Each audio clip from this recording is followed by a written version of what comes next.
So we're going to talk about bond energies, which is bond enthalpies, and we can find that enthalpy, that heat of reaction, from a table of bond energies. So with Hess's law, we use heats of formation. Here we're going to do the same thing with bond energies. This is not quite as accurate as our heat of formation, and that's because bond energies vary with the structure of the molecule.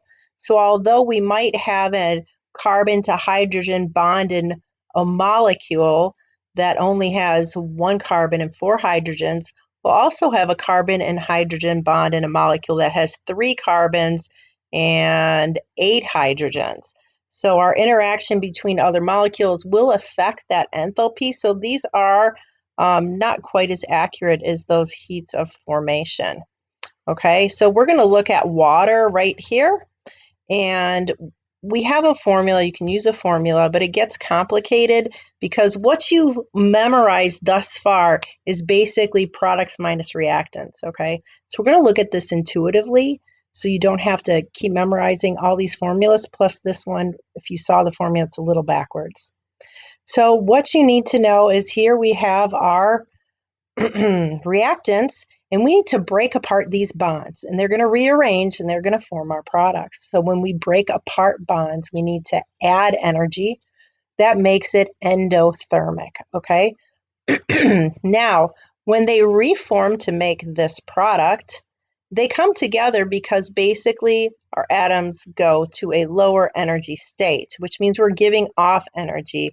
So it's an exothermic process to form the bonds. So when you see these tables of bond energies, they're all going to be positive.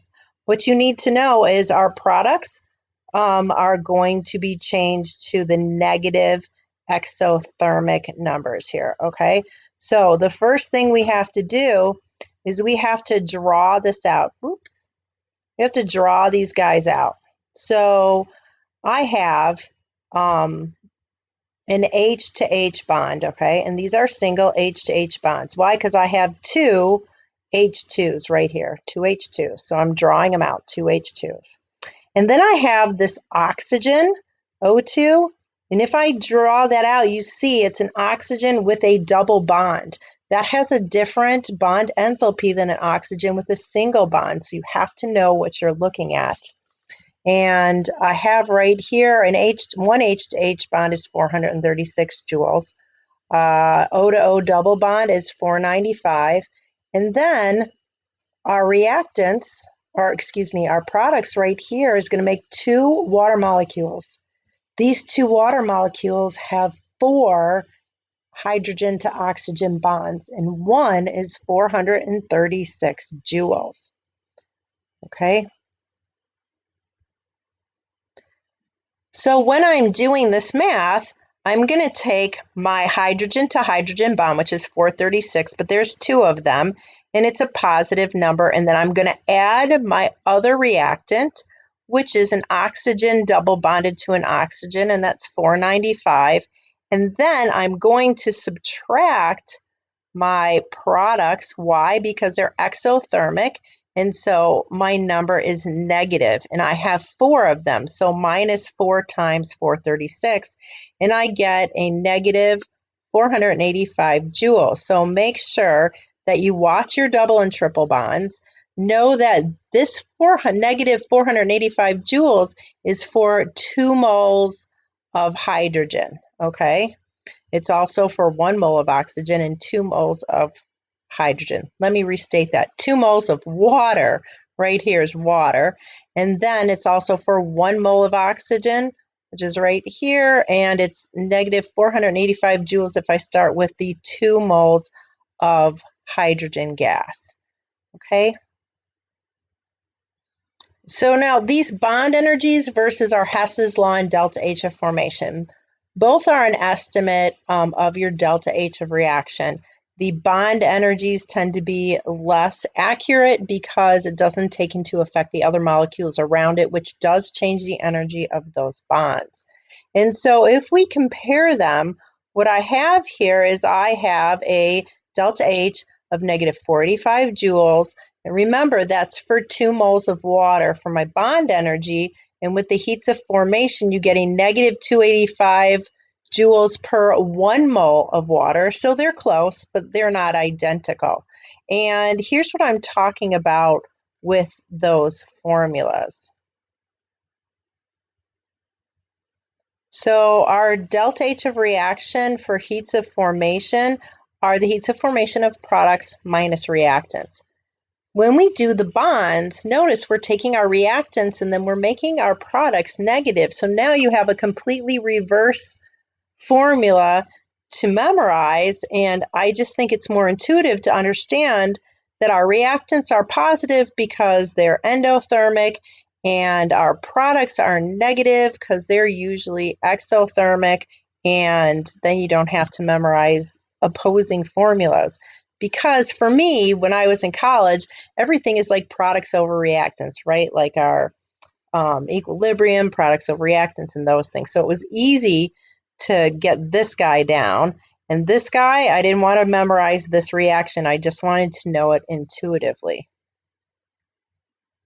So now I want to go over a worksheet that we would normally do in class together, but it's some extra time and really it's just going over my notes, but I'd like you to see it.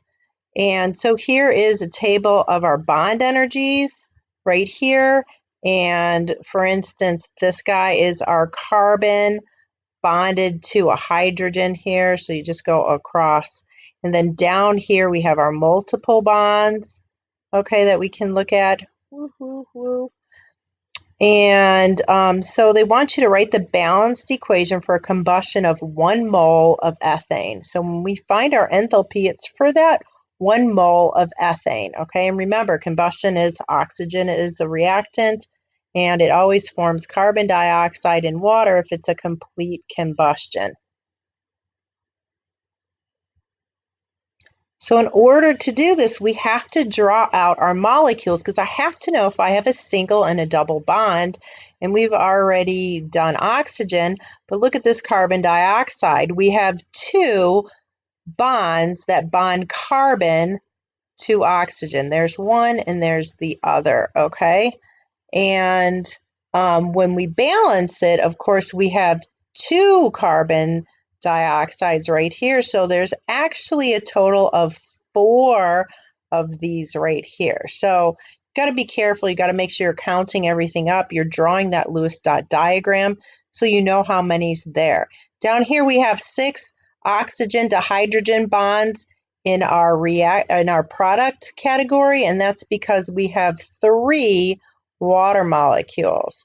And in each water molecule, there's 1 hydrogen bonded to oxygen, so there's 6 of them. And so this is exactly what I did. And they took their total reactants and they subtracted the products because they're exothermic. Okay, so you can see that down here. So on this page, he just does it again with our heats of formation. And you can see kilojoules per mole is pretty close. They're not identical, but they're both a way of calculating this heat of reaction. And this is for 1 mole of ethane, okay? And then on the bottom is just a summary of the bond energy versus Hess's law. And you can memorize these formulas. You can think of them intuitively like I do. He also takes Hess's law and explains to you it intuitively too, because we're doing heats of formation. So everything that we're forming is going to be a product. So when we do our products, our heats of formation numbers are going to stay the same, but when they become reactants, I've got to flip those reactants backwards to make them on the correct side of the equation, which is why the reactants change in Hess's law and we subtract the reactants. Okay, so that's an intuitive way to think about Hess's law that we didn't do.